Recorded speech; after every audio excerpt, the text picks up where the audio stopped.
Hello friend, इस video lecture में आप सभी का स्वागत है। उम्मीद है आप लोग खैरियत से होंगे। हमारा चैप्टर चल रहा था डी और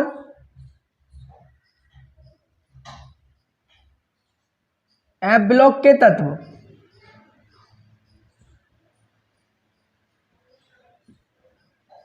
तो हमारा जो चैप्टर चल रहा था वो चल रहा था डी और एफ ब्लॉक के तत्व।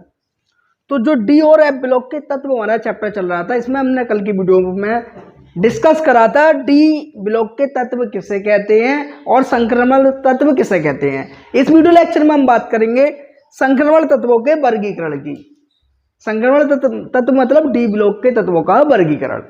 तो संक्रमण तत्वों का वर्गीकरण, संक्रमण तत्वों की आपकी कितनी श्रेणी होती है? 4 श्रेणी होती हैं। तो इस वीडियो लेक्चर में हम संक्रमण तत्वों की आपको 4 श्रेणी के बारे में बताएंगे और उनको याद करने की बहुत आसान सी ट्रिक बताएंगे और उनके परमाणु क्रमांक बताएंगे और उनके इलेक्ट्रॉनिक विन्यास की भी बात करेंगे। तो संक्रमण तत्वों की जो प्रथम श्रेणी है, इसको हम जानते हैं 4D। इसको हम जानते हैं 4D श्रेणी के नाम से। तो संक्रमण तत्वों की 4 श्रेणी होती हैं। जो आपकी पहली श्रेणी है उसको हम 4D श्रेणी के नाम से जानते हैं। 4D श्रेणी को याद करने की बहुत ही आसान सी ट्रिक है। स्कूटी बैन कार में फेंको निखिल कॉपर जिंक। इसको मतलब SC, T मतलब TI, बैन मतलब B, कार मतलब CR, बै मतलब MN, फे मतलब FE, को मतलब CO, निकिल मतलब NI, कॉपर मतलब CU, जिंक मतलब Z10। तो सिंपल सी ट्रिक है प्रथम श्रेणी को याद करने की। स्कूटी बैन कार में फेंको निकल कॉपर जिंक। इसको मतलब SC और T मतलब TI, scooty ban B, car CR, में MN, फे FE, को CO, nickel NI, copper CU, zinc Z10। तो इसको याद करने की बहुत ही आसान सी ट्रिक है प्रथम श्रेणी को। इसके बाद आती है हमारी द्वितीय श्रेणी, जिसको हम जानते हैं 5D श्रेणी के नाम से। तो द्वितीय श्रेणी को हम कहते हैं 5D श्रेणी। अब 4D श्रेणी क्यों कहते हैं इसको? क्योंकि ये 4 आवर्त में डी ब्लॉक के एलिमेंट रखे हुए हैं, इसलिए इसको 4D श्रेणी के नाम से जानते हैं। और इसको 5D श्रेणी क्यों कहते हैं? क्योंकि ये 5 आवर्त में एलिमेंट रखे हुए हैं। तो 5D श्रेणी मतलब द्वितीय श्रेणी जो आपके डी ब्लॉक के तत्वों की है, संक्रमण तत्वों की है, इसको याद करने की हमारी ट्रिक है यारी जरा निभाना मौत तक, रुकावट रहा पड़े आगे कूद जा। तो आपकी जो द्वितीय श्रेणी मतलब 5D श्रेणी है, इसको याद कर सकते हैं बहुत ही आसान तरीके से। यारी जरा निभाना मौत तक, यानी यारी मतलब दोस्ती, दोस्ती जब तक निभेगी जब तक हमें मौत नहीं आएगी। रुकावट रहा पड़े आगे कूद जा। तो यारी मतलब भाई, जरा मतलब जेटार, निभाना मतलब NB, मौत मतलब MO, तक मतलब TC, रुकावट मतलब RU, रहा मतलब RH, पड़े मतलब PD, आगे मतलब AG, कूद जा मतलब CD। तो ट्रिक बहुत आसान थी। यारी जरा निभाना मौत तक, रुकावट रहा पड़े तो आगे कूद जा। अब मैंने यहाँ पर इस वीडियो लेक्चर में मैं आपको पूरी श्रेणी याद करवा रहा हूँ, उनके प्रतीक याद करवा रहा हूँ और आपका काम है इनका नाम याद करना। जैसे SC का नाम स्कैंडियम, TI का नाम टाइटेनियम, B का नाम वेनेडियम, CR का नाम क्रोमियम, MN का नाम मैग्नीज, FE का नाम फेरस, CO का नाम कोबाल्ट, NI का नाम निकिल, CU का नाम कॉपर, Z10 का नाम जिंक। ऐसे ही आपको इनके नाम याद करना पड़ेंगे। इसके बाद हम बात करते हैं 3D श्रेणी की। 3D श्रेणी को हम तृतीय श्रेणी की। तृतीय श्रेणी को हम 6D श्रेणी के नाम से भी जानते हैं, क्योंकि जो आपकी 6D श्रेणी है वो छठे आवर्त में है। तो इसको याद करने की आपकी ट्रिक है रुकावट रहा पड़े आगे कूद जा, उसे इदरीस। तो ये हमारी गलत हो गई है ट्रिक, इसको हम सही कर देते हैं। ये थी हमारी ट्रिक ला हफ्ता। तो ला हप मतलब हप और ता मतलब ता, वसूल रे। तो इसको हमने सही कर दिए। तो हमारी जो ट्रिक है वो क्या थी? ला हफ्ता वसूल रे, उसे इदरीस पीटेगा और आज। तो वो उतारने में नीचे वाली आ गई होगी, तो हमारी ट्रिक क्या है, ला हफ्ता वसूल रे उसे इदरीस पीटेगा और आज। तो ला मतलब एले, हप मतलब एच एफ, ता मतलब टी ए, वसूल मतलब डब्लू, रे मतलब आर ई, उसे O S, Idris I R, पीटेगा पीटी, और ए यू आज एच जी। तो जो हमारी 60D श्रेणी है उसको याद करने की आसान तरीका है, ला हफ्ता, ला एल हप एच एफ ता टी ए, वसूल डब्लू रे आर ई, उसे O S, Idris I R, पीटेगा पीटी, और ए यू आज एच जी। और जो हमारी चतुर्थ श्रेणी है जिसको हम 7D श्रेणी कहते हैं, क्योंकि ये एलिमेंट्स आपके 7th आवर्त में उपस्थित है। तो इसको याद करने की ट्रिक है, अशरफ दुबे संग भागा। तो अस मतलब अशरफ को हमने तोड़ दिया है, अस अलग कर दिया है, रफ अलग कर दिया है, अशरफ दुबे संग भागा। तो अस मतलब एसी, रफ मतलब आर एफ, दुबे मतलब डीबी, संग मतलब एस जी, और भागा मतलब बी एच।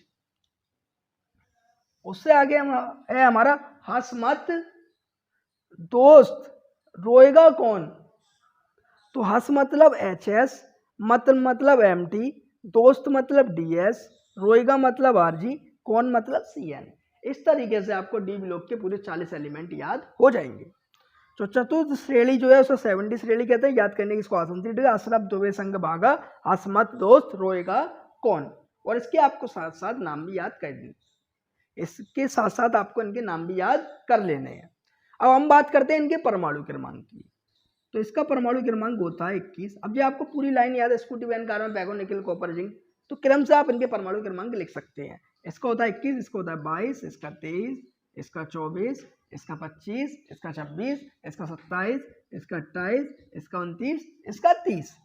तो हमने जो हमारी पूरी जो 4D श्रेणी थी इसका हमने आसानी से परमाणु क्रमांक लिख दिए, 21, 22, 23, 24, 25, 26, 27, 28, 29, 30। ये हमने कब लिख दिए, जब हमको ट्रिक याद थी। ट्रिक याद थी तो हमें परमाणु क्रमांक भी आसानी से याद हो गए।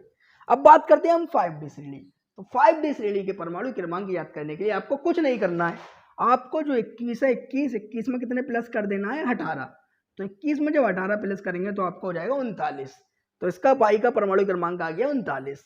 आगे वाले का 40, फिर 41, फिर 42, फिर आपका 43, फिर 44, फिर 45, फिर 46, फिर 47, फिर 48। तो सीधी से गिनती पढ़ती चले जाए। तो जो आपकी 5D श्रेणी है इन सबके हमें परमाणु क्रमांक याद हो गए। अब हम बात करते हैं 6D श्रेणी की। तो 6D श्रेणी के जो हमारे परमाणु क्रमांक है इसका कितना है, 39। तो हमें कुछ नहीं करना है, हमें 39 में प्लस फिर कितने कर देना है, 18। तो जब 39 में हम 18 जोड़ेंगे तो हमारा कितना हो जाएगा, 57। तो एल का कितना है आपका, 57। जो एल है इसका नाम होता है लैंथेनम। एल का नाम क्या होता है आपका,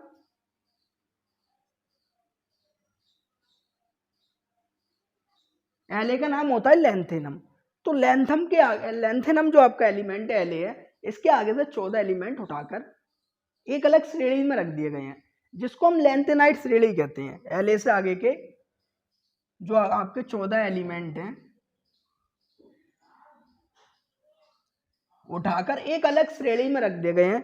एल से आगे, एल के आगे से उठाकर रखे गए हैं, इसलिए उसका नाम, जो श्रेणी का नाम है उसका नाम हो गया है लैंथेनाइट। लैंथेनाइट जो लैंथेनाइट श्रेणी है वो किसमें आती है, एफ ब्लॉक में। किसमें आती है, एफ ब्लॉक में। तो एफ ब्लॉक की दो श्रेणी होती हैं, एक तो लैंथेनम एलिमेंट से आगे के 14 एलिमेंट उठाए गए हैं आपके, वो आपकी किसकी है, एफ ब्लॉक की श्रेणी है। और एक आपका जो एसी है एक्टिनियम, इससे आगे के 14 एलिमेंट उठाए गए हैं, वो भी किसके हैं, वो भी एफ ब्लॉक में आते हैं। तो एफ ब्लॉक में एक और 14 एलिमेंट होते हैं, वो दूसरी श्रेणी होती है एफ ब्लॉक की। तो जो आपकी लैंथेनम से आगे 14 एलिमेंट उठाए गए हैं उसको हम लैंथेनाइट श्रेणी के नाम से जानते हैं। और जो आपके एसी है, एसी के नाम है एक्टिनियम। एक्टिनियम के आगे से जो 14 एलिमेंट उठाए गए हैं उसको हम जानते हैं एक्टिनाइट श्रेणी के नाम से, एक्टिनाइट श्रेणी।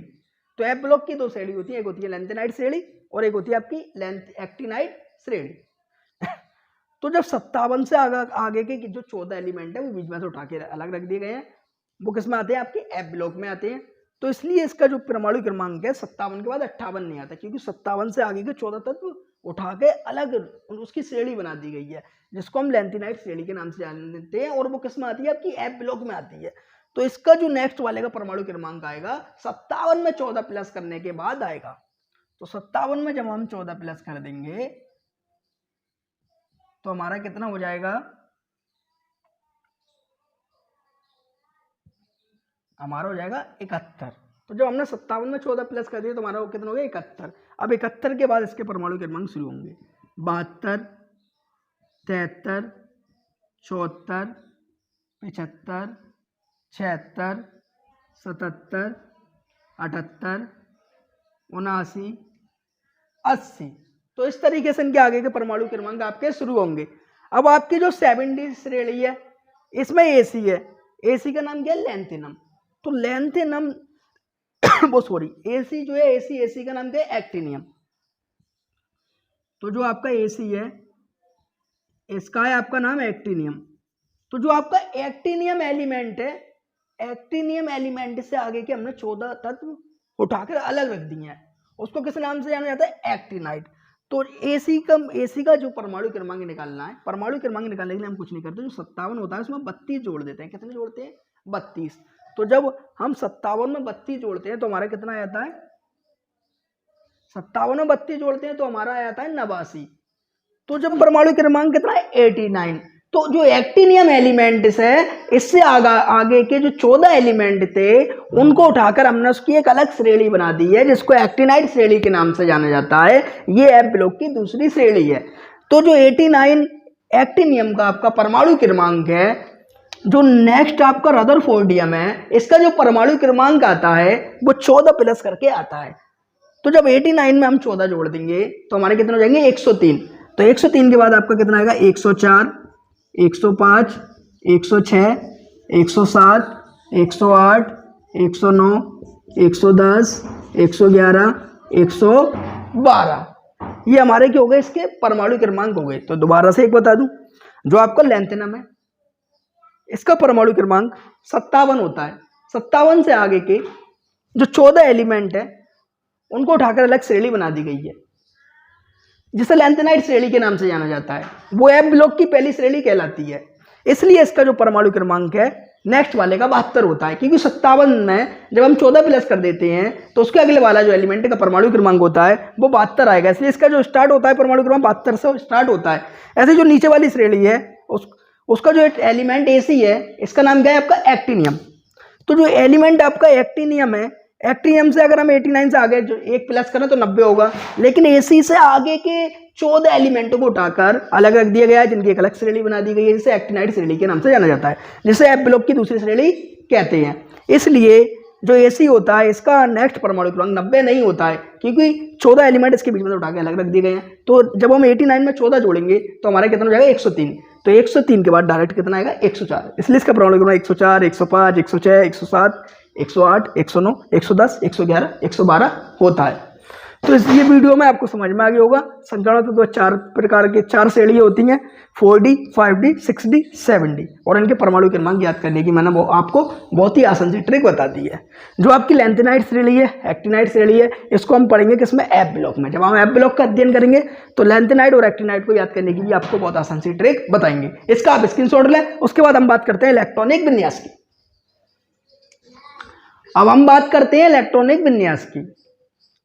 तो आपकी जो प्रथम श्रेणी थी डी ब्लॉक के तत्वों की, वो कौन सी थी, स्कूटी, वैन, कार में फेको, निकेल, कॉपर, जिंक। तो इलेक्ट्रॉनिक विन्यास हम बात करते हैं इलेक्ट्रॉनिक विन्यास की।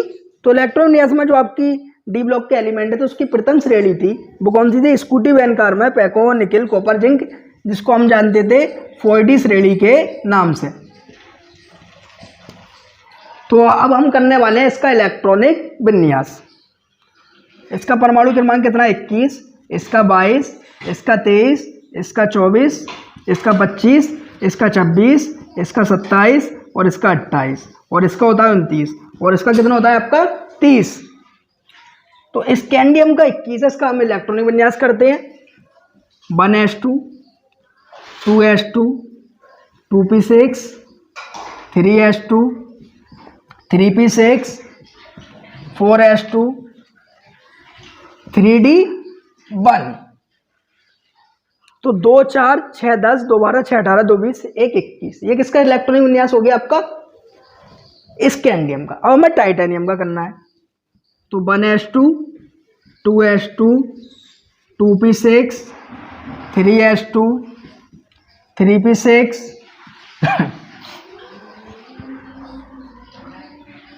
3p6 4s2 3d2, ये किसका इलेक्ट्रॉनिक विन्यास हो गया आपका टाइटेनियम का। अब हमने ये देखा स्कैंडियम और टाइटेनियम के इलेक्ट्रॉनिक विन्यास में समानता देखी, जितना इसका सेम है उतना इसका ही सेम है, बस डिफरेंस क्या है, इसका जो स्कैंडियम का एक इलेक्ट्रॉन d1 में गया था, जब 22 हुआ तो एक बढ़ गया d में। तो आपके क्या समझ में आया कि यहाँ तक इलेक्ट्रॉनिक विन्यास हमारा सेम रहेगा। जब 23 का करेंगे तो 3d में कितने इलेक्ट्रॉन हो जाएंगे आपके 3 हो जाएंगे। क्रोमियम का हम करेंगे बाद में, ऐसे ही हम आगे बढ़ जाते हैं इसको छोड़ के। तो यहाँ तक क्या रहेगा इलेक्ट्रॉन यहाँ सेम रहेगा 4s2, लेकिन अब इलेक्ट्रॉन कितने इसका के पास इलेक्ट्रॉन कितने हैं 25 है, यानी इसका परमाणु क्रमांक कितना है 25। तो अगर हम क्रोमियम का करते हैं तो कितना होता है 3d4। अब एक किधर कितना हो जाएगा 3d5। कैसे हो जाएगा देखो 4s2 तक तो हमारे 20 हो रहे हैं इलेक्ट्रॉन, 4s2 तक 20 हो रहे हैं। अब 2 और बढ़ा दिए तो कितना हो गया 22। ऐसे 4s2 तक तो हमारे सबके 20 हो रहे हैं, 3 और बढ़ा दिए तो कितना हो गए 23। ऐसे 4s2 तक तो हमारे 20 हो रहे हैं, 20 में 5 और जोड़ दिए तो कितना हो गया 25। तो इसका जो हो गया 25। तो सिंपल सा यहाँ तक इलेक्ट्रॉन विन्यास हमारा सेम रहेगा। यहाँ क्या जाएगा आपका 3d6। इसी तरह यहाँ तक हमारा इलेक्ट्रॉन विन्यास सेम रहेगा, यहाँ क्या जाएगा 3d7। इसी तरह हमारा यहाँ तक इलेक्ट्रॉन विन्यास सेम रहेगा, यहाँ क्या जाएगा 3d8। कॉपर का और क्रोमियम का इलेक्ट्रॉन विन्यास की बात करेंगे इसके बाद।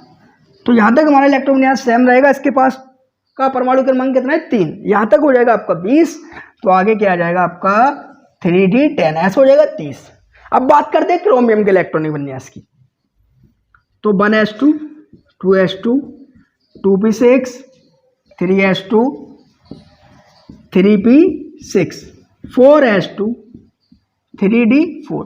तो ऐसे ही तो करते हैं हम, यहाँ तक सेम और फिर एक यहाँ तक सेम रहता है 20 हो जाते, और फिर 4 24। तो क्रोमियम का भी कितना होता है 24। लेकिन ये हमारा इलेक्ट्रॉनिक विन्यास गलत है। ये अफबाउ नियम के अनुसार तो सही है, लेकिन हमारा ये इलेक्ट्रॉन विन्यास क्या है गलत है, क्योंकि ये क्या है क्रोमियम, आपका जो क्रोमियम एलिमेंट है ये क्या है अपवाद है। अपवाद उसे कहते हैं जो रूल को फॉलो नहीं करते। तो जो अफबाउ नियम को फॉलो नहीं करता, इसलिए ये क्या है, क्यों क्या है अपवाद है। इसका इलेक्ट्रॉनिक विन्यास होता है वो ये होता है 4s1 3d5। अब ये 4s1 3d5 क्यों दिखाता है, इस बात को भी हम डिटेल से समझेंगे कि 4s1 3d5 क्यों दिखाता है, ये अपवाद क्यों है, ये रूल का पालन क्यों नहीं करता है। ऐसे ही आपका कॉपर है, कॉपर का क्या होता है आपका 1s2 2s2 2p6 3s2 3p6 4s2 और 3d9, यही तो होता है कॉपर का इलेक्ट्रॉनिक विन्यास। क्योंकि 4s2 तक आपका क्या होता है 20 होता है, तो 4 6 10 2 12 6 18 2 20 और 9 29। तो ये हो गए आपके 29 हो गए। लेकिन ये इलेक्ट्रॉनिक विन्यास ये नहीं दिखाता, ये क्या दिखाता है 4s1 और 3d10, एक कम होता है एक यहाँ बढ़ जाता है। ये क्या होता है कॉपर का इलेक्ट्रॉनिक विन्यास, ये भी अफबाउ नियम का पालन नहीं करता, इसलिए ये भी क्या है आपका अपवाद। अब क्रोमियम कॉपर अपवाद क्यों है और ये अफबाउ नियम का पालन क्यों नहीं करते, ये अपना इलेक्ट्रॉनिक विन्यास अलग क्यों दिखाते हैं, ये पूरा एक टॉपिक है, इसका आप स्क्रीनशॉट ले लें। नेक्स्ट वीडियो लेक्चर में हम क्रोमियम और कॉपर को डिटेल से समझाएंगे कि ये इस तरीके का इलेक्ट्रॉनिक विन्यास क्यों दिखाता है, अफबाउ नियम का पालन क्यों नहीं करता, ये अपवाद क्यों है और कौन कौन से एलिमेंट इस तरीके के अपवाद होते हैं और दिखाते क्यों हैं, इस पूरी डिटेल से हम इस टॉपिक को अलग से बनाकर कवर करेंगे नेक्स्ट वीडियो में। तो इसका आप स्क्रीनशॉट ले लीजिए। आपको उम्मीद है आपको इलेक्ट्रॉन विन्यास आ गया होगा। नेक्स्ट जो आपकी 5D श्रेणी है, 6D श्रेणी है, 7D श्रेणी है, उसके इलेक्ट्रॉन विन्यास आप घर पर प्रैक्टिस करें और प्रैक्टिस करें अच्छी तरीके जिससे कि आपको अच्छी तरीके आ जाए। स्क्रीनशॉट ले लीजिए इसका। उम्मीद है आपको वीडियो अच्छी लगी होगी। वीडियो अच्छी लगी है तो वीडियो को लाइक करें और हमारे चैनल को सब्सक्राइब करना ना भूलें। और कल की क्लास बिल्कुल मिस ना करें। कल की क्लास में बात होगी क्रोमियम अपवाद क्यों है, कॉपर अपवाद क्यों है और इस तरीके के इलेक्ट्रॉन विन्यास क्यों दिखाता है।